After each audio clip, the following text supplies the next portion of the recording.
Subscribe now and press the bell icon. Never miss an update.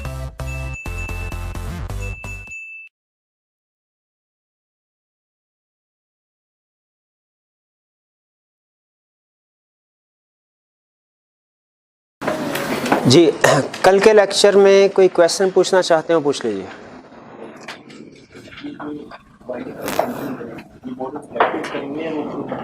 Board of directors करेंगे winding up. जब winding up होगी company की, जब वो कोई कंडीशन की वायलेशन करती है, लाइसेंस रिवोक कर दिया जाता है, उसके बाद जो वाइंडिंग अप होगी वो डायरेक्टर्स करेंगे। लेकिन फर्ज कीजिए अगर डायरेक्टर अनड्यू डिले करते हैं या नहीं करते, तो फिर पावर है कि एडमिनिस्ट्रेटर को अपॉइंट किया जा सकता है। जी, क्वेश्चन नंबर 6 है। जी जी, हाँ जी बिल्कुल वही 4 लिखेंगे। ये असल में वो सीफैप लेवल का क्वेश्चन है, उसमें कुछ हो सकता है एडिशनल चीजें भी लिखना हो। एनवायरमेंट के हिसाब से वो जो 5 कंडीशन है बेसिक, क्योंकि वो एडिशनल जो है कमीशन की वो भी लिखेंगे वो 5। और क्वेश्चन नंबर 14 पार्ट बी है, ये काट दीजिए। ये हमारे करंट सिलेबस का हिस्सा नहीं है, ये ओल्ड सिलेबस में होता था, करंट सिलेबस का हिस्सा नहीं। क्वेश्चन नंबर 14 का पार्ट बी काट दीजिए। जी, इसके अलावा कोई क्वेश्चन? जी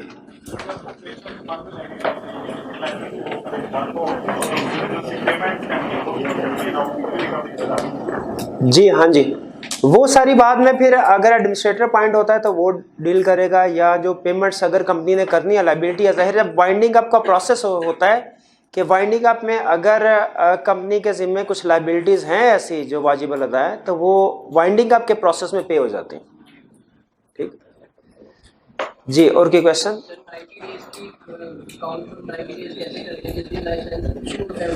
जिस दिन लाइसेंस कैंसिल हुआ उस दिन से 90 डेज काउंट करेंगे। जी, ऊंची बोलिएगा थोड़ा।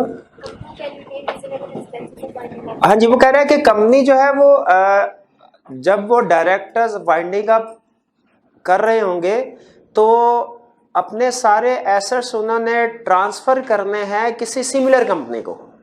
अच्छा, इसमें वो कहते हैं कि डायरेक्टर्स को कि आपने चूंकि इसके बाद वाइंडिंग अप करनी आवे तो कुछ अर्सा डायरेक्टर्स जाहिर स्टे करेंगे, तो वो महीना 2 महीने के अपने जो भी रीजनेबल एक्सपेंसेस हैं जैसे सैलरीज वगैरह या दूसरे एक्सपेंसेस वो अपने पास रख सकते हैं। इसके अलावा बाकी जितने भी एसेट्स होंगे वो उन्हें ट्रांसफर करने पड़ेंगे। जी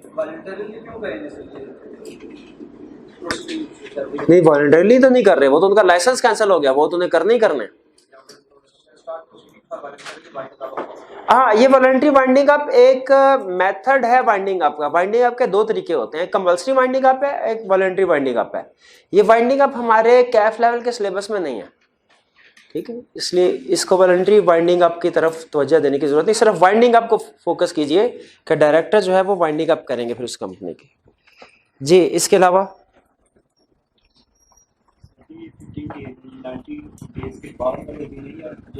बाद वाले जाहिर है, उसके बाद वाले जो नेक्स्ट जितने भी डे स्टार्ट होते हैं वो प्रीवियसली के बाद वाले। जी, और कोई क्वेश्चन? और कोई क्वेश्चन नहीं है हमारा? चलिए आज के लेक्चर की तरफ चलते हैं हम। आज हम स्टडी करने जा रहे हैं चैप्टर 19 का लास्ट लर्निंग ऑब्जेक्टिव है regulators of companies in Pakistan, कि पाकिस्तान में कंपनीज के मैटर्स को कौन रेगुलेट करता है। वैसे तो ये कंसेप्ट सिंपली 5 मिनट में भी एक्सप्लेन किया जा सकता है, लेकिन चूंकि इन रेगुलेटर्स का आगे हमारे बहुत से तकरीबन बाकी जितने भी कंसेप्ट हमने कंपनी लॉ में पढ़ने हैं उनमें से हर चैप्टर में कोई ना कोई रेगुलेटर की इन्वॉल्वमेंट होती है। इसीलिए मैं इस कंसेप्ट को थोड़ा डिटेल में एक्सप्लेन करना चाह रहा हूं ताकि हमें पता चल जाए कि रेगुलेटर्स एग्जैक्टली किन किन अफेयर्स में इंटरफेयर करते हैं, ठीक है, और कौन कौन सी इनकी अथॉरिटीज हैं। पाकिस्तान में जो रेगुलेटर्स हैं कंपनी के वो हैं तीन। एक है securities and exchange commission of Pakistan, जो सबसे बड़ा रेगुलेटर है बेसिकली, और दूसरा है रजिस्ट्रार असल में कमीशन यानी securities and exchange commission of Pakistan का ही एक ऑफिसर है जो कि रूटीन नेचर के मामला डील करता है कंपनी के साथ। और अगर कोई मैटर्स ऐसे हों जो कि एक्स्ट्राऑर्डिनरी नेचर के हैं, फिर वो डायरेक्ट SCCP उसको डील करता है। और तीसरी अथॉरिटी जो है रेगुलेटरी अथॉरिटी, वो है कोर्ट। यानी जो कोर्ट है, बाज़ औक़ात ऐसे मामलात होते हैं जो अदालत में जाके हल होते हैं, तो कोर्ट जो है वो तीसरा रेगुलेटर है हमारा कंपनीज का। तो हम इन तीनों रेगुलेटर्स के बारे में वन बाय वन स्टडी करेंगे कि एग्जैक्टली इनकी पावर्स क्या हैं, ड्यूटीज क्या हैं इनकी कंपनी लॉ में। और जब ये कंसेप्ट हम डिस्कस कर रहे होंगे, आपने एक एक पावर या ड्यूटी को ध्यान से समझना है, क्योंकि ये लर्निंग ऑब्जेक्टिव आपका बाकी जितना पूरा कंपनी लॉ है उसकी बेस डेवलप करेगा। ठीक है, तो इसमें स्टार्ट करते हैं वन बाय वन। सबसे पहले हमारे पास जो रेगुलेटर है वो है रजिस्ट्रार। ठीक है, रजिस्ट्रार की क्या पावर्स एंड ड्यूटीज होती हैं? रजिस्ट्रार की पहली पावर या ड्यूटी है to register memorandum and articles of association of company and to issue certificate of incorporation. देखें, ये मेमोरेंडम और आर्टिकल्स ऑफ एसोसिएशन क्या होते हैं? मेमोरेंडम और आर्टिकल ऑफ एसोसिएशन वो कॉन्स्टिट्यूशनल डॉक्यूमेंट्स हैं जिनकी बेस पे कोई भी कंपनी रजिस्टर होती है। जिसका पार्टनरशिप डीड में पार्टनरशिप एग्रीमेंट, मेमोरेंडम और आर्टिकल एसोसिएशन में कंपनी के बारे में नेसेसरी इंफॉर्मेशन लिखी होती है।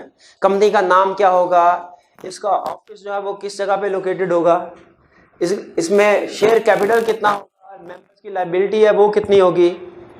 ठीक है, प्राइमरी पर्पस क्या होगा, बेसिकली कंपनी का पर्पस, किस सेक्टर में ये काम करना चाह रहे हैं, इससे रिलेटेड नेसेसरी इंफॉर्मेशन, जो कंपनी से रिलेटेड नेसेसरी इंफॉर्मेशन वो मेमोरेंडम ऑफ एसोसिएशन और आर्टिकल एसोसिएशन में मिलेगी।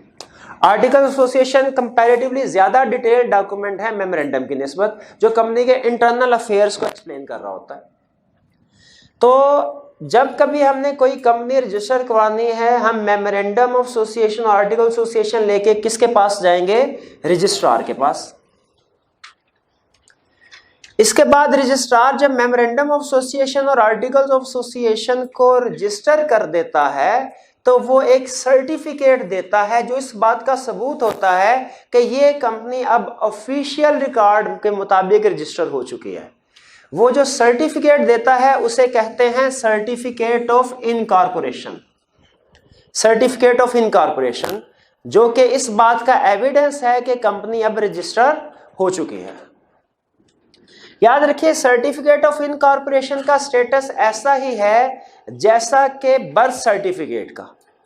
ठीक है, जो नेचुरल पर्सन का बर्थ सर्टिफिकेट होता है, जो इस बात का सबूत होता है कि ये पर्सन, ये इंडिविजुअल अब इस दुनिया में एग्जिस्ट करता है, लीगल एविडेंस है। उसी तरह कंपनी एग्जिस्ट करती है कि नहीं, उसका लीगल एविडेंस क्या होता है? Certificate of incorporation. तो सर्टिफिकेट ऑफ इनकॉर्पोरेशन कौन इशू करता है? रजिस्ट्रार। कैसे इशू करता है? रजिस्ट्रार को मेमोरेंडम ऑफ एसोसिएशन और आर्टिकल्स ऑफ एसोसिएशन जाके उसके सामने रखनी पड़ती है और वो उसको रजिस्टर करता है। फिर उसके बाद सर्टिफिकेट ऑफ इनकॉर्पोरेशन इशू किया जाता है, जो इस बात का सबूत है क्या कि कंपनी लीगली क्रिएट हो चुकी है, एग्जिस्टेंस में आ चुकी है। याद रखें, सर्टिफिकेट ऑफ इनकॉर्पोरेशन से पहले कंपनी का कोई लीगल स्टेटस नहीं है। दूसरा, to approve name and rectification of name. देखिए, कंपनी रजिस्टर करने के लिए जाहिर है उसका कोई ना कोई नाम भी रखना पड़ेगा। अब इंडिविजुअल नेचुरल पर्सन का नाम रखने में और कंपनी का नाम रखने में फर्क है। नेचुरल पर्सन के केस में हमें किसी से अप्रूवल नहीं लेनी पड़ती कि इस इंडिविजुअल का नाम क्या रखना चाहिए हमें, और एक ही नाम के एक से ज्यादा इंडिविजुअल हो सकते हैं। लेकिन कंपनी के केस में लीगल आपको कंपनी का नाम रखने से पहले रजिस्ट्रार से उसकी अप्रूवल लेनी पड़ेगी, और रजिस्ट्रार किसी भी नाम को प्रूव करने से पहले देखता है कि क्या ये कोई ऐसा नाम तो नहीं जो इनएप्रोप्रिएट है, या ऐसा नाम तो नहीं जो कि ऑलरेडी किसी ऐसी कंपनी का जो एग्जिस्टिंग कंपनी का नाम है, उससे बहुत ज्यादा मिलता जुलता नाम नहीं होना चाहिए। बाज़ औक़ात ऐसा भी हो सकता है किसी मशहूर कंपनी का नाम जो है कोई दूसरा, जो लोग हैं प्रोमोटर्स वगैरह नई कंपनी को रजिस्टर करवाने लगे तो उस मशहूर कंपनी का नाम रख लें ताकि लोगों को धोखा दिया जा सके। इसीलिए रजिस्ट्रार ने यह देखना होता है कि क्या ये जो नाम मैं अप्रूव करने जा रहा हूं किसी एग्जिस्टिंग कंपनी का नाम तो नहीं है, उससे बहुत ज्यादा मिलता जुलता तो नहीं है। और इसी तरह क्या ये नाम इनएप्रोप्रिएट तो नहीं, तो इसीलिए पहले रजिस्ट्रार से नाम अप्रूव करवाना पड़ता है, और रजिस्ट्रार के पास पावर है कि वो किसी भी कंपनी के नेम को अलाउ करे या डिसअलाउ करे। और फिर इसके बाद रेक्टिफिकेशन ऑफ नेम। फर्ज कीजिए कि एक कंपनी ऐसी रजिस्टर हो गई जो एग्जिस्टिंग किसी कंपनी के नाम से बहुत ज्यादा मिलती जुलती है, या वो कोई ऐसा नाम है जो इनएप्रोप्रिएट है, नहीं होना चाहिए था। क्या रजिस्ट्रार के पास ये पावर है कि वो उसको फिर रेक्टिफाई करवा दे खुद से, कि एक दफा गलती होगी तो वो चलती रहेगी? नहीं, रजिस्ट्रार के पास पावर है कि वो नाम को कर सकता है, और गलत नाम से अगर कंपनी रजिस्टर हो जाए उसे रेक्टिफाई भी कर सकता है। ठीक है, और इस काम के लिए कंपनी का रजामंद होना जरूरी नहीं है। हाँ, कंपनी अगर खुद से नाम रेक्टिफाई कर ले अपना, बहुत अच्छी बात है। अगर कंपनी खुद से अपना नाम रेक्टिफाई नहीं करती, रजिस्ट्रार नाम रेक्टिफाई कर सकता है। Third, to approve alteration in memorandum and articles of association. बताइए, क्या जो मेमोरेंडम और आर्टिकल एसोसिएशन हमने रजिस्टर करवाया था, अगर कभी किसी भी वजह से बाद में उसमें अल्टरेशन, तब्दीली, चेंज, रिवीजन की जरूरत पड़े, तो क्या रिवीजन हो सकती है उसमें? बिल्कुल हो सकती है। आप देखे पार्टनरशिप डीड जो होती थी उसमें भी तो रिवीजन हो जाया करती थी। कोई नया पार्टनर आ गया, कोई पुराना पार्टनर जो है वो चला गया, तो पार्टनरशिप डीड रिवाइज हो जाती थी। जिस तरह पार्टनरशिप डीड रिवाइज होती थी, क्या उसी तरह memorandum of association, article association जो है ये भी रिवाइज हो सकते हैं? तो बिल्कुल हो सकते हैं। तो ये रिवीजन के लिए किसके पास जाना पड़ेगा? रजिस्ट्रार के पास जाना पड़ेगा हमें। Fourth, to issue certificate of commencement of business. ये कौन सा सर्टिफिकेट है? Certificate of commencement of business. इसको कंपेयर कीजिए सर्टिफिकेट ऑफ इनकॉर्पोरेशन के साथ। दोनों सर्टिफिकेट रजिस्ट्रार ही इशू कर रहा है, सर्टिफिकेट ऑफ इनकॉर्पोरेशन भी और certificate of commencement of business भी। दोनों में फर्क क्या है? सर्टिफिकेट ऑफ इनकॉर्पोरेशन ऐसा ही है जैसे कि बर्थ सर्टिफिकेट नेचुरल पर्सन का, और certificate of commencement of business का कंसेप्ट ऐसा ही है जैसे आईडी कार्ड किसी भी इंडिविजुअल का।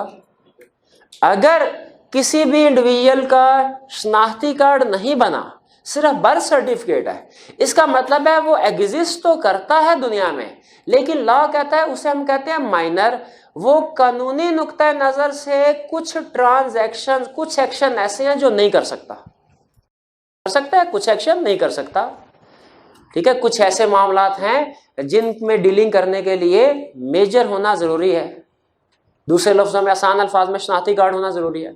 उसी तरह याद रखें, सर्टिफिकेट ऑफ इनकॉर्पोरेशन सबूत है इस बात का कि कंपनी एग्जिस्ट करती है, लेकिन जब कंपनी एग्जिस्ट करती है, क्रिएट हो गई, उसके बाद लाजमी नहीं कि कंपनी को इजाजत मिल जाए कि आप हर काम कर सकते हैं। ठीक है, कुछ काम वो कहते हैं कि जी आप कर सकते हैं, लेकिन कुछ काम करने के लिए आपको एक और सर्टिफिकेट लेना पड़ेगा। वो सर्टिफिकेट कौन सा है? Certificate of commencement of business. Certificate of incorporation हर तरह की कंपनी ने लेना होता है। Certificate of commencement of business हर तरह की कंपनी नहीं, सिर्फ पब्लिक कंपनी के लिए रिक्वायर्ड होता है। प्राइवेट कंपनी ने certificate of commencement of business obtain नहीं करना। ठीक है, तो सर्टिफिकेट ऑफ इनकॉर्पोरेशन और certificate of commencement of business, इन दोनों में फर्क समझ आ गया आपको? चलिए आगे चलते हैं। Fifth, to register pledge, mortgage and charges of company. देखें, हम जब कभी किसी बंदे से भी कोई लोन लेते हैं तो क्या हमारा उस बंदे के साथ कोई एग्रीमेंट होता है? बिल्कुल होता है एग्रीमेंट, जिसमें लिखा होता है हम आपसे इतने रुपए लोन ले रहे हैं, उसको हम इतने अरसे में आपको वापस कर देंगे, रेट ऑफ इंटरेस्ट ये होगा, सिक्योरिटी के तौर पे हम आपके पास ये चीजें रखवा रहे हैं, जमानत के तौर पे आपके पास ये चीजें रखवा रहे हैं। जमानत के तौर पे जो चीजें रखवाते हैं वो प्लेज भी हो सकती है, मॉर्गेज भी हो सकती है, चार्ज भी हो सकती है। मैं इन टर्म्स की डिटेल की तरफ नहीं जा रहा, ये बाद में हमने पढ़ने हैं। मैं कंसेप्ट दूसरा आपको समझाना चाह रहा हूं कि अगर मैंने आपके साथ एग्रीमेंट किया कि आप मुझे लोन देंगे और मैंने सिक्योरिटी के तौर पे आपके पास कुछ चीजें रखवा दी और रिटन फॉर्म में हमने एक पेज के ऊपर लिख दिया सारी टर्म्स एंड कंडीशन को, क्या ये जो मेरे पास लोन एग्रीमेंट है रिटन फॉर्म में, ये मैंने किसी और को जाके दिखाना है? क्या किसी और के पास जाके रजिस्टर करवाना है? इसका जवाब है नहीं। ये हम दोनों का आपस का मामला है, इंडिविजुअल्स का। लेकिन अगर कंपनी किसी से लोन ले, किसी से भी, फॉर एग्जांपल किसी बैंक से लोन लिया, वो चाहे किसी भी किस्म का है, चाहे प्लेज की शक्ल में है, मॉर्गेज की शक्ल में है, चार्ज की शक्ल में, अगर किसी से लोन लिया तो याद रखिए उस कंपनी के लिए लाजमी है कि वो जो बैंक से लोन लिया दोनों मिलके आपस में एग्रीमेंट जो करेंगे वो रजिस्ट्रार के पास जाके रजिस्टर लाजमी करवाना है, क्योंकि रजिस्ट्रार जो है वो एक तरह से रेगुलेटर है कंपनी का, उसे पता होना चाहिए कि किसी भी कंपनी ने कितना लोन लिया हुआ है और इस लोन के अगेंस्ट में कौन कौन से एसेट्स जो है प्लेज करवाए हैं, मॉर्गेज चार्ज करवाए हैं, सिक्योरिटी के तौर पे रखवाए हैं, जमानत के तौर पे। तो ये जब भी कोई कंपनी लोन लेगी तो हर कंपनी के लिए लाजिम है कि उसने किसी भी किस्म का लोन लिया हो, किसी भी किस्म का, रजिस्ट्रार के पास जाके रजिस्टर करवाना है, उसको रिकॉर्ड रहे। अच्छा, इसका मतलब है इसका दूसरा कंसेप्ट का दूसरा हिस्सा ऑटोमेटिकली हमें समझ आना चाहिए कि अगर कभी लोन लिया और रजिस्ट्रार के पास जाके रजिस्टर करवाया तो जब लोन वापस करेंगे तो वापसी को भी रजिस्टर करवाएंगे क्या नहीं, या आसान अल्फाज में जो लोन लिया था उसको डी रजिस्टर करवाएंगे कि भाई ये वापस हो गया, रीपे हो गया। ठीक है, रीपे होने को हम लोन सेटिस्फाई होना भी कहते हैं। लोन रीपे हो गया मतलब लोन सेटिस्फाई हो गया। ठीक है, एक ही बात है, लोन सेटिस्फाई होना या लोन रीपे होना एक ही बात है। आगे चलते हैं। टू रिसीव वेरियस नोटिसेस और डॉक्यूमेंट्स, रजिस्ट्रार को कंपनी जो डेली रूटीन में कुछ नोटिसेस वगैरह होते हैं जो ज़रूरी होता है कि रजिस्ट्रार को भी इंटीमेशन दी जाए उनके बारे में। जैसे कंपनी ने अगर एनुअल जनरल मीटिंग कंडक्ट करवानी है, क्या कंडक्ट करवानी है, एनुअल जनरल मीटिंग, तो इसका नोटिस भेजा जाता है रजिस्ट्रार को भी। अब यहाँ पे क्वेश्चन ये है कि एनुअल जनरल मीटिंग क्या होती है, एनुअल जनरल मीटिंग क्या होती है। मीटिंग्स जो होती हैं, मीटिंग किसको कहते हैं, जिसमें कुछ लोग मिल के बैठते हैं और फैसले करते हैं, मीटिंग। ये लोग तीन तरह के हो सकते हैं एक कंपनी में जो कि मीटिंग करते हैं। या तो होंगे उस कंपनी के शेयर होल्डर्स, या होंगे उस कंपनी के डायरेक्टर्स, या होंगे उस कंपनी के एम्प्लॉयज। कुछ जैसे सेल्स टीम है, उन्होंने मीटिंग करनी है कि जी आज हमें किस एरिया में जाके कंपनी की प्रोडक्ट्स को प्रमोट करना चाहिए, ये एम्प्लॉयज हैं। ये रूटीन, ये डेली बेसिस पे बहुत सी मीटिंग कंपनी में होती रहती हैं। कंपनीज एक्ट 2017 इस तरह की मीटिंग को डिस्कस नहीं करता, कहता है जब चाहे, जैसे चाहे, जहां चाहे, जिस तरीके से चाहे आप ये वाली मीटिंग कंडक्ट करें, हमें कोई इतराज नहीं। जो बोर्ड ऑफ डायरेक्टर्स की मीटिंग है और शेयर होल्डर्स की मीटिंग है, इनके बारे में कंपनीज एक्ट रिक्वायर करता है, मैनर प्रेस्क्राइब करता है। कहता है ऐसे नहीं कि आपके जब दिल करेगा, जहां दिल करेगा आप शेयर होल्डर्स की या डायरेक्टर्स की मीटिंग कंडक्ट करवा लेंगे, नहीं। कंपनीज एक्ट प्रेस्क्राइब करता है कि इस तरह की शेयर होल्डर्स की मीटिंग या डायरेक्टर्स की मीटिंग अगर आपने कंडक्ट करवानी है उसका प्रोसीजर क्या होगा, और हमने उस प्रोसीजर को फॉलो करते हुए मीटिंग कंडक्ट करते हैं। अगर हम कंपनीज एक्ट का प्रेस्क्राइब्ड प्रोसीजर फॉलो ना करें तो कंपनीज एक्ट ये कहता है कि इस तरह की मीटिंग की कोई कानूनी हैसियत नहीं है, ये हुई ना हुई एक बराबर है, इसमें किए हुए फैसले कहीं पे इम्प्लीमेंट नहीं हो सकेंगे अगर आपने मीटिंग उन तरीकों के मुताबिक ना की जो कंपनीज एक्ट ने प्रेस्क्राइब किया। इसीलिए हमारे लिए जानना बहुत जरूरी है कि शेयर होल्डर्स की मीटिंग जो है कैसे कंडक्ट होगी, डायरेक्टर्स की मीटिंग कैसे कंडक्ट होगी। हमारे सिलेबस में एक पूरा चैप्टर है जिसका नाम ही मीटिंग्स है, जो यही बताता है कि मीटिंग्स को कैसे कंडक्ट करना है। अब जो डायरेक्टर्स की मीटिंग है इसे हम कहते हैं board meeting, board of directors meeting या डायरेक्टर्स मीटिंग। नॉर्मली इसे कहा जाता है बोर्ड मीटिंग। बोर्ड से मुराद क्या है, बोर्ड ऑफ डायरेक्टर्स। जो शेयर होल्डर की मीटिंग होती है या मेंबर्स की मीटिंग होती है इसे हम कहते हैं general meeting. General meeting, general meeting, general से मुराद शेयर होल्डर्स की मीटिंग, शेयर होल्डर्स की मीटिंग। अब शेयर होल्डर्स की मीटिंग, गैस कीजिए कि डायरेक्टर्स जो हैं इनकी मीटिंग की तादाद ज्यादा होगी या शेयर होल्डर्स की मीटिंग की तादाद ज्यादा होगी एक साल में? कंसेप्ट सुन लीजिए। देखें, बिजनेस को मैनेज कौन कर रहा है? डायरेक्टर्स कर रहे हैं। तो डायरेक्टर्स हो सकता है हर महीने मीटिंग कर रहे हो, शेयर होल्डर बिजनेस को मैनेज नहीं कर रहे। शेयर होल्डर्स ने डायरेक्टर्स को अपॉइंट कर दिया, इसके एक साल के बाद आके उन्होंने सिर्फ ये देखना है कि पूरे साल में परफॉर्मेंस क्या रही है डायरेक्टर्स की।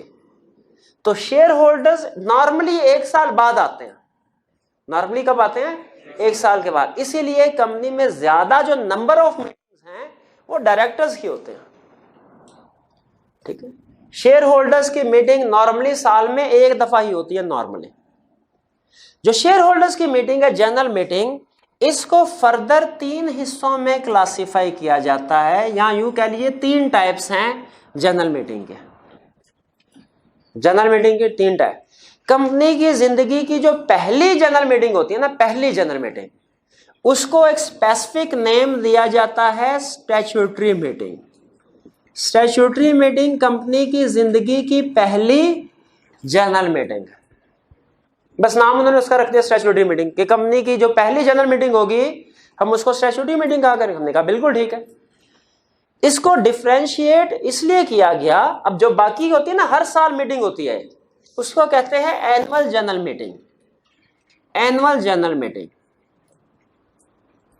Annual general meeting. Statutory meeting को एनुअल जनरल मीटिंग से डिफरेंशिएट इसलिए किया गया क्योंकि स्टैट्यूटरी मीटिंग में कुछ ऐसे मैटर्स डिस्कस होते हैं जो कंपनी की इनकॉर्पोरेशन से रिलेटेड होते हैं। बाकी की मीटिंग में तो वो पूरे साल में जो कुछ होता रहा वो चलेगा ना रूटीन में। कंपनी की जिंदगी की जो पहली जनरल मीटिंग है उसमें ऐसे मैटर्स होंगे जो कंपनी की इनफॉर्मेशन इनकॉर्पोरेशन से रिलेटेड है, तो इसे स्टैट्यूटरी मीटिंग कहते हैं। एक दफा ये हो गई खत्म, अब सारी जिंदगी नहीं होगी। और जो हर साल होती है मीटिंग उसे क्या कहते हैं? Annual general meeting. इसे एब्रीविएट करते हैं एजीएम। अच्छा मुझे बताइए, शेयर होल्डर ने इस साल एनुअल जनरल मीटिंग कर ली, अगली एनुअल जनरल मीटिंग कब होगी? 1 साल के बाद। शेयर होल्डर सारे 1 साल के बाद आएंगे। लेकिन अगर साल के दौरान में उन्हें पता चले कि डायरेक्टर्स कोई गड़बड़ कर रहे हैं, तो बताइए उन्हें साल खत्म होने का इंतजार करना चाहिए कि एजीएम में सारे इकट्ठे होंगे कि इमीडिएट एक्शन लेना चाहिए? इसीलिए एक्स्ट्रा ऑर्डिनरी सर्कमस्टांसेस में, रूटीन में नहीं, एक्स्ट्रा ऑर्डिनरी सर्कमस्टांसेस में शेयर होल्डर की एक एक्स्ट्रा ऑर्डिनरी जनरल मीटिंग भी हो सकती है। उसको नाम दिया जाता है extra ordinary general meeting. Extra ordinary general meeting, और एब्रीविएट किया जाता है ईजीएम। कुछ जगहों पे ईओजीएम भी एब्रीविएट किया जाता है। तो जनरल मीटिंग किसको कहते हैं? शेयर होल्डर्स की मीटिंग को। जनरल मीटिंग की कितनी टाइप्स हैं? कौन कौन सी? एनुअल जनरल मीटिंग और एक्स्ट्रा ऑर्डिनरी जनरल मीटिंग। अब कंपनी ने जब कभी मीटिंग का नोटिस, डायरेक्टर्स बेसिकली कॉल करते हैं, डायरेक्टर ने जब कभी मीटिंग का नोटिस भेजना है कि सर शेयर होल्डर्स की मीटिंग इस दिन इस जगह पे तय पाई है, तो वो नोटिस रजिस्ट्रार को भी भेजना है। रजिस्ट्रार को भी भेजना, ठीक है। इस तरह और भी रूटीन नेचर की कोई कम्युनिकेशन है, वो हम जब लॉ पढ़ रहे होंगे डिटेल में साथ साथ कवर करते जाएंगे। तो रजिस्ट्रार की ये पावर है कि इसको भी नोटिस भेजे, इसको पता चले। अच्छा फर्ज कीजिए किसी वजह से अगर डायरेक्टर कोई जनरल मीटिंग टाइम पे नहीं हो पाती, क्या एक्सटेंशन मिल सकती है? बिल्कुल एक्सटेंशन मिल सकती है। एक्सटेंशन लेने के लिए फर्ज कीजिए जनरल मीटिंग जो है होनी चाहिए थी फॉर एग्जांपल 25 अप्रैल को, किसी वजह से तैयारी नहीं हो पाई मीटिंग के लिए और 25 अप्रैल की बजाय अब हम प्लान कर रहे हैं कि 15 मई को मीटिंग होगी। लॉ ये कहता है कि जी आपने 30 अप्रैल तक फॉर एग्जांपल मीटिंग कंडक्ट करवाने हैं। अब हम जा रहे हैं 30 अप्रैल से आगे, एक्सटेंशन लेनी चाहिए कि नहीं? किससे लेनी चाहिए एक्सटेंशन? रजिस्टर। वो कहता है अगर तो कंपनी अनलिस्टेड है, यहां गौर से सुनिएगा, अगर कंपनी अनलिस्टेड है तो एजीएम एक्सटेंशन आएगी रजिस्ट्रार से मिलेगी, एजीएम की एक्सटेंशन के लिए रजिस्ट्रार के पास जाना जाएगा। और अगर कंपनी लिस्टेड कंपनी है उस सूरत में एजीएम की एक्सटेंशन के लिए कमीशन के पास जाना पड़ेगा। ठीक है, ये देखिए एक्सटेंशन ऑफ एजीएम किस केस में, लिस्टेड कंपनी के केस में।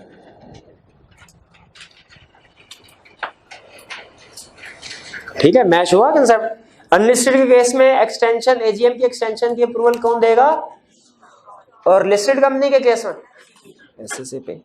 फिर इसके बाद to inspect and seize books and records of company. अगर किसी कंपनी पे शुबा हो कि कोई इलीगल काम कर रहे हैं, कोई मनी लॉन्ड्रिंग कर रहे हैं, ठीक, कोई करप्शन कर रहे हैं, क्या रजिस्ट्रार जो है जाके इंस्पेक्ट कर सकता है कंपनी के रिकॉर्ड को, इंस्पेक्ट भी कर सकता है, अपने कब्जे में भी ले सकता है, सीज भी कर सकता है कि कहीं ऐसा ना बाद में कंपनी इसमें कुछ चेंजेस कर दे, अगर उसे शक हो कि कोई कंपनी इलीगल मामलात में इन्वॉल्व है।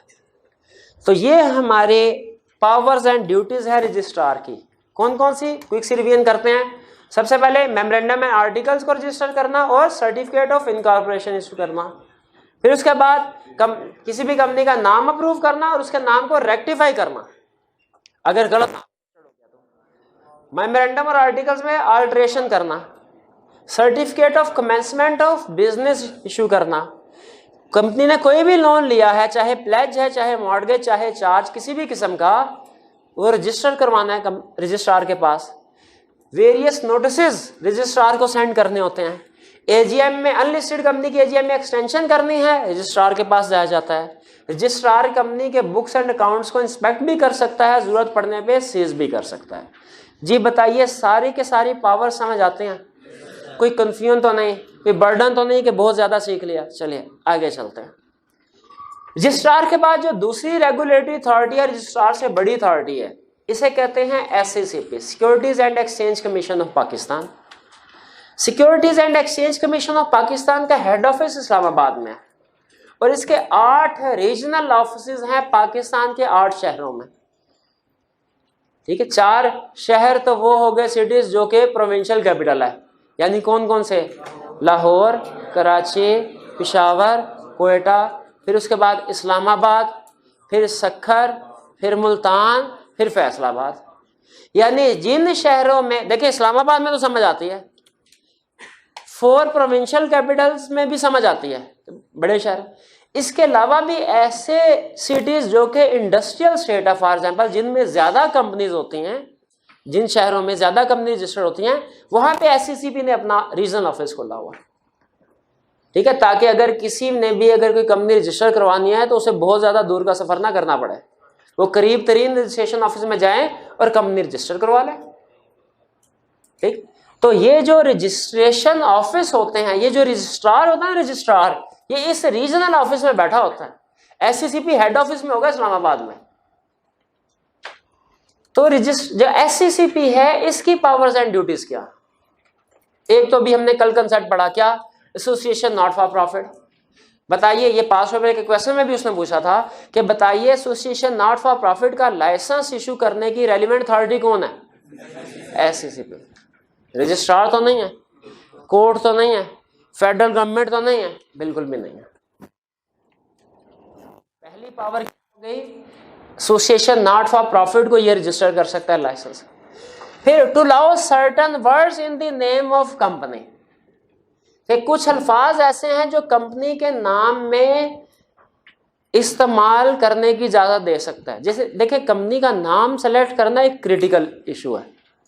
ये आगे एक चैप्टर में, चैप्टर 20 में हम डिटेल में स्टडी करेंगे कि स्टेप बाय स्टेप प्रोसीजर्स क्या होते हैं नाम डिसाइड करने में। लेकिन 2 कंसेप्ट अभी बता रहा हूं। वो कहते हैं आप खुली छुट्टी है, किसी भी कंपनी का नाम जो मर्जी रख ले, लेकिन कुछ अल्फाज ऐसे हैं जो आप कंपनी के नाम में शामिल कर ही नहीं सकते कभी भी, और कुछ अल्फाज, कुछ चीजें ऐसी हैं जो कंपनी के नाम में शामिल कर सकते हैं, लेकिन एससीसीपी से इजाजत लेनी पड़ेगी, एससीसीपी से इजाजत लेनी पड़ेगी। ठीक है, फर्ज कीजिए मैं एक कंपनी रजिस्टर करवाने जाता हूं और उसका नाम रखता हूं परवेज मुशर्रफ स्टील मिल्स। आपके जहन में क्या इमेज आया, कि इनका ताल्लुक जो है परवेज मुशर्रफ से या इनका ताल्लुक आर्मी से, ऐसे ही। अच्छा, ताल्लुक कोई एक्चुअली कोई नहीं है, लेकिन मैं लोगों को धोखा देने के लिए नाम रजिस्टर करवाना चाहता हूं। ठीक, क्या मुझे बताइए एससीसीपी को इस नाम को रजिस्टर कर देना चाहिए? नहीं, एससीसीपी कहता है मैं अभी रजिस्टर नहीं करूंगा, मैं पहले इन्वेस्टिगेशन कर लूं कि क्या वाकई ही इस नाम से जो इमेज मिल रहा है वो सही बात है कि नहीं, क्या वाकई इसमें परवेज मुशर्रफ साहब की इन्वॉल्वमेंट है कि नहीं। इसी तरह के कुछ और नाम, ऐसे नाम जो गवर्नमेंट से रिलेट करते हो, जिनसे जाहिर हो रहा हो कि कंपनी का ताल्लुक गवर्नमेंट से है या गवर्नमेंट के किसी इदारे से है या किसी इंटरनेशनल ऑर्गेनाइजेशन से ताल्लुक है कंपनी का, तो एससीसीपी ऐसे अल्फाज को नाम में शामिल करने की इजाजत नहीं देता जब तक अपनी तसल्ली ना कर ले। और कुछ नाम ऐसे हैं जिनकी इजाजत तो एससीसीपी कभी भी नहीं देता। कौन सा नाम है? जैसे एग्जिस्टिंग कंपनी का नाम रख लें आप, इसकी इजाजत कभी भी नहीं मिलेगी। तो नाम के ऊपर रिस्ट्रिक्शन जो है वो दो तरह की है। एक वो रिस्ट्रिक्शन कि आपको इजाजत कभी भी नहीं मिलेगी, प्रोहिबिट, ठीक है, फर्क बताया था ना आपको, प्रोहिबिट नहीं मिलेगी। वो कौन सा है? उसकी एग्जांपल क्या है? एग्जिस्टिंग कंपनी का नाम। और दूसरी एग्जांपल क्या है कि उन्होंने मना किया हुआ नाम में शामिल नहीं करना, लेकिन एससीसीपी इजाजत दे सकता है, एससीसीपी की इजाजत के बगैर नहीं होगा। एससीसीपी इजाजत दे दे, फिर उन अल्फाज को शामिल कर सकता है अपने नाम।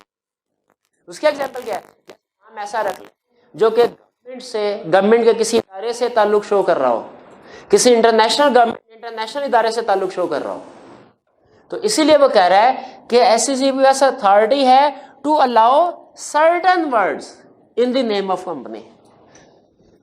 ठीक है, एससीसीपी इजाजत दे सकता है उनकी। सर्टेन वर्ड कौन से हैं? वही जो कि किसी एप्लीकेशन को शो कर इंटरनेशनल ऑर्गेनाइजेशन। फिर कह रहा है कि to change in registered office class of memorandum, के एससीसीपी इजाजत दे सकता है रजिस्टर्ड ऑफिस क्लास मेमोरेंडम। देखिए मेमोरेंडम होता क्या है? कॉन्स्टिट्यूशनल डॉक्यूमेंट्स जो कंपनी रजिस्टर करवाने जरूरी है रजिस्ट्रार के पास रजिस्टर करवाया जाए। इसमें कंपनी के बारे में कुछ इंफॉर्मेशन होती है। क्या इंफॉर्मेशन? कंपनी का नाम होगा, ऑफिस कंपनी का किस जगह पे है, जैसे उस कंपनी का शेयर कैपिटल कितना है, प्रिंसिपल लाइन ऑफ बिजनेस क्या है, ऑब्जेक्टिव किस यहां पे हमने ये पढ़ा कि रजिस्टर करवाते हैं रजिस्ट्रार के पास। इसमें जितनी भी 4-5 चीजें मैंने आपको बताई है इन्हें कहते हैं क्लाजेस, 4-5 क्लाजेस। जैसे नेम क्लाज में नेम लिखा होगा, कैपिटल क्लाज में शेयर कैपिटल क्लाज में शेयर कैपिटल लिखा होगा, लायबिलिटी क्लाज में लायबिलिटी लिखी होगी। ये अगर हमने क्लाजेस चेंज करने हो तो किसके पास जाके अल्टरेशन करानी पड़ेगी? मेमोरेंडम रजिस्ट्रार के पास। वो कहते हैं जी आपने जो मर्जी क्लास चेंज करवानी है रजिस्ट्रार के पास जाके से रजिस्टर करवाएं, लेकिन अगर आपने एक क्लास चेंज करवानी है ना, रजिस्टर्ड ऑफिस क्लास, क्या आप अपना रजिस्टर्ड ऑफिस चेंज करना चाहते हैं तो रजिस्ट्रार के पास तो रूटीन में जाना ही जाना है। इस पर्पस के लिए आपको एससीसीपी के पास आके यहां पे भी रजिस्ट्रेशन करवानी पड़ेगी, एससीसीपी से इजाजत देनी पड़ेगी। एससीसीपी अलाउ करेगा तो फिर आप इसको चेंज कर सकते हैं, वरना नहीं कर सकते। सिर्फ रजिस्टर्ड ऑफिस। अब ये खास तौर पे रजिस्टर्ड ऑफिस क्लास के लिए इन्होंने क्यों कहा कि हमारे पास आए इजाजत लेने के लिए, बाकी क्लासेस में क्यों नहीं कहा? ये हम रेलिवेंट चैप्टर में जाके पढ़ेंगे। यहां तक क्लियर? आगे चलते हैं। To listen appeals against decision of registrar. Registrar का कोई फैसला किया, हम उसके फैसले से खुश नहीं है। रजिस्ट्रार के पास रजिस्ट्रेशन करवाने गए थे, हमने कहा यार मेमोरेंडम है कंपनी रजिस्टर कर दो, उसने कहा मैं नहीं कर रहा, कोई एतराज लगा दिया। हमारे ख्याल में ये एतराज वैलिड नहीं है, क्या करें? एससीसीपी के पास चले जाए। एससीसीपी जो है रजिस्ट्रार के फैसलों के खिलाफ अगर हम कोई अपील फाइल करना चाहते हैं तो नेक्स्ट फोरम क्या है? एससीसीपी। यही कह रहा है कि ये अपील सुनेगा रजिस्ट्रार के खिलाफ। फिर to approve prospectus for issue. Prospectus for issue prospectus क्या होता है? हमने पढ़ा था कि जब एक कंपनी ने जनरल को शेयर्स इशू करने हैं, तो कौन सी कंपनी जनरल पब्लिक को शेयर इशू कर सकती है? पब्लिक में अनलिस्टेड भी कर सकती है, लिस्टेड भी कर सकती है। अनलिस्टेड और लिस्टेड का फर्क यह है, लिस्टेड शेयर इशू कर चुकी होती है, अनलिस्टेड शेयर इशू किया नहीं होता, कर सकती है, स्टॉक एक्सचेंज से उसे रजिस्ट्रेशन करानी पड़ती है। जरा गैस कीजिए कि एक उसने मजीद कोई शेयर इशू करने जनरल पब्लिक को तरीके से इशू करती है भला? एग्जैक्टली उसी तरीके से जिस तरीके से एक कॉलेज अनाउंस करता है कि हमारे कॉलेज में एडमिशंस ओपन है, अगर कोई विलिंग है एडमिशन के लिए तो आके एडमिशन के लिए अप्लाई कर सकता है। ये अनाउंस करने के लिए प्रॉस्पेक्टस इशू किया जाता है।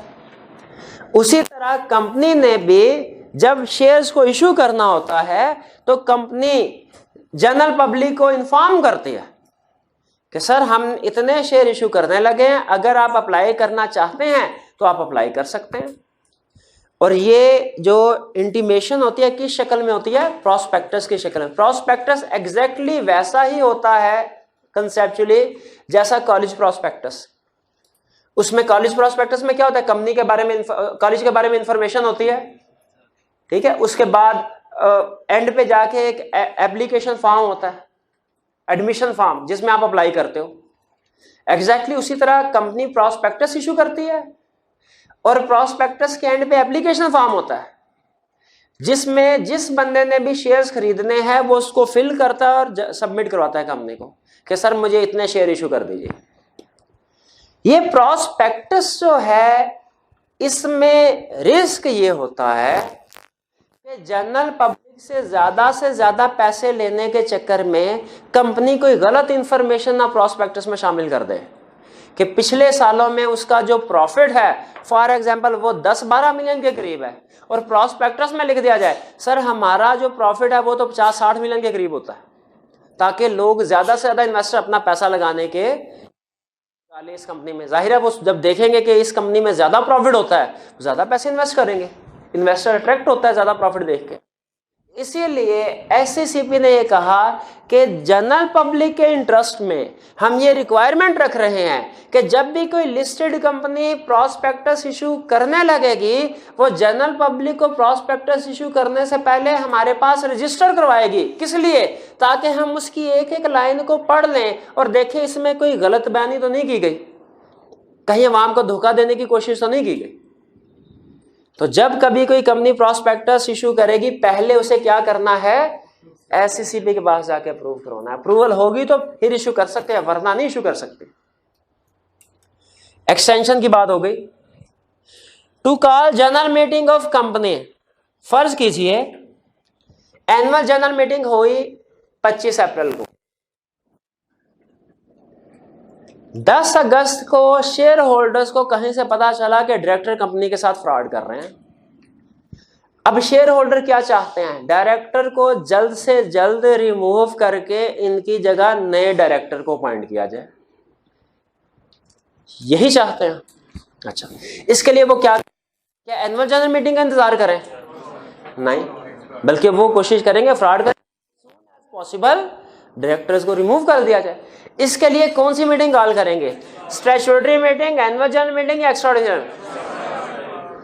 अच्छा, लॉ ये कहता है कि जो डायरेक्टर्स हैं ये एक्स्ट्राऑर्डिनरी मीटिंग नोटिस भेजेंगे शेयर होल्डर्स कि मीटिंग कंडक्ट करवाओ। मीटिंग कंडक्ट करवाने के इंतजामात कौन करेगा भला? डायरेक्टर्स। शेयर होल्डर ने डायरेक्टर को नोटिस भेजा, भाई एक्स्ट्राऑर्डिनरी जनरल मीटिंग कराओ ताकि हम तुम्हें रिमूव कर सके। डायरेक्टर ने कहा हम पागल हैं, एक्स्ट्राऑर्डिनरी मीटिंग कंडक्ट करवाएं।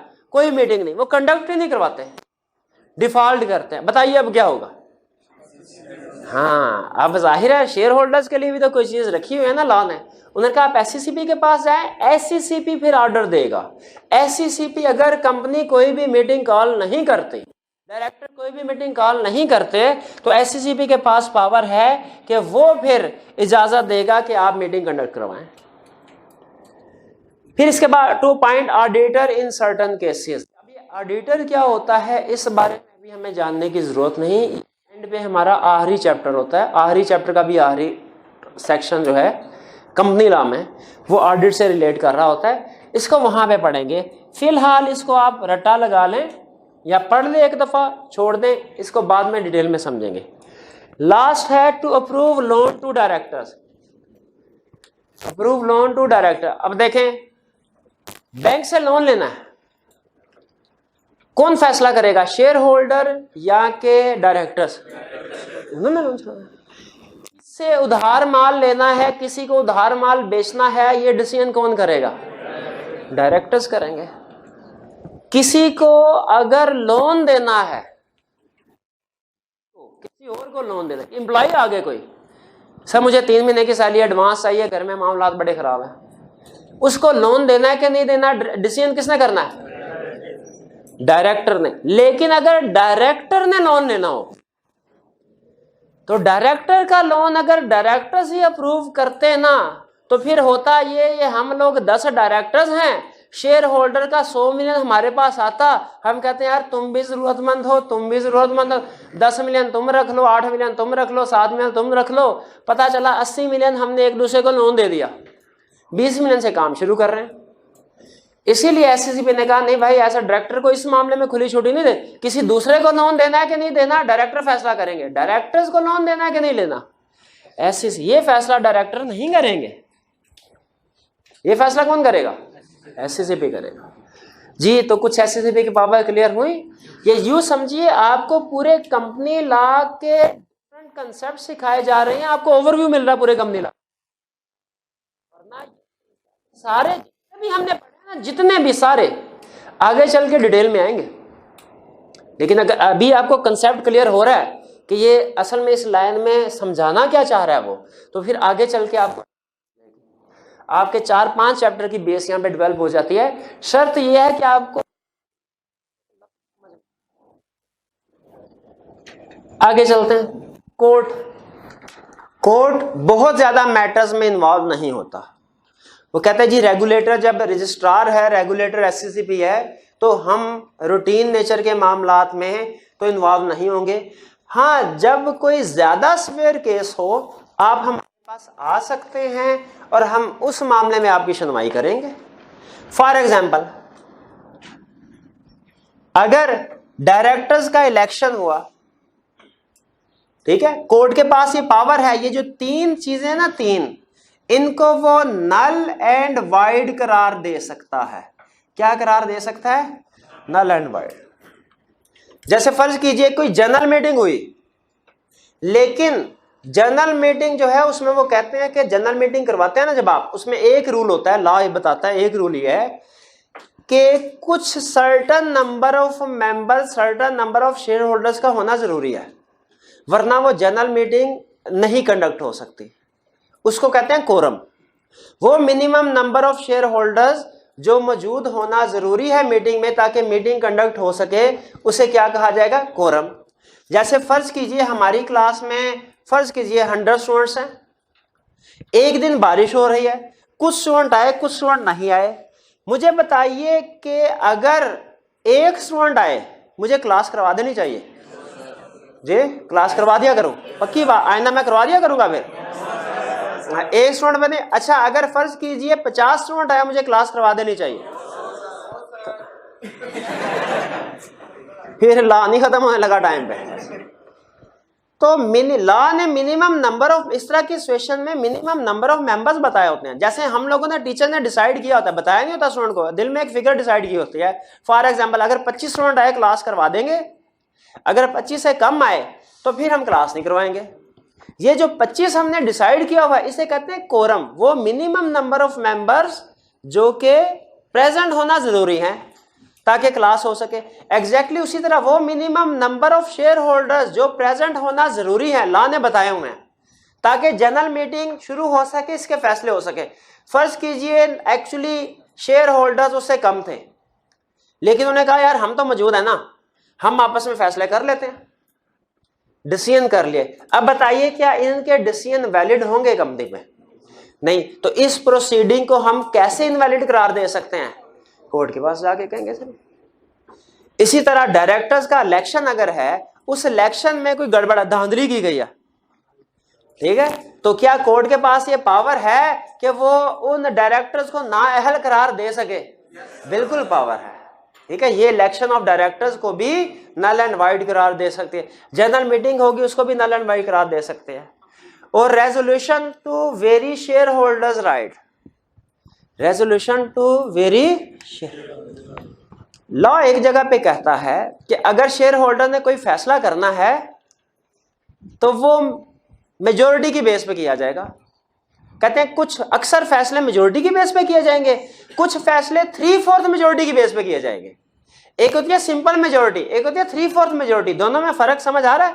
सिंपल मेजोरिटी मतलब 51%, 3/4 मेजोरिटी मतलब 75%। एक जगह पे ये कहा, दूसरी जगह पे उन्होंने क्या कहा कि मेंबर्स की जो भी लायबिलिटी होती है, अगर बाद वो कहां लिखी होती है? मेमोरेंडम में।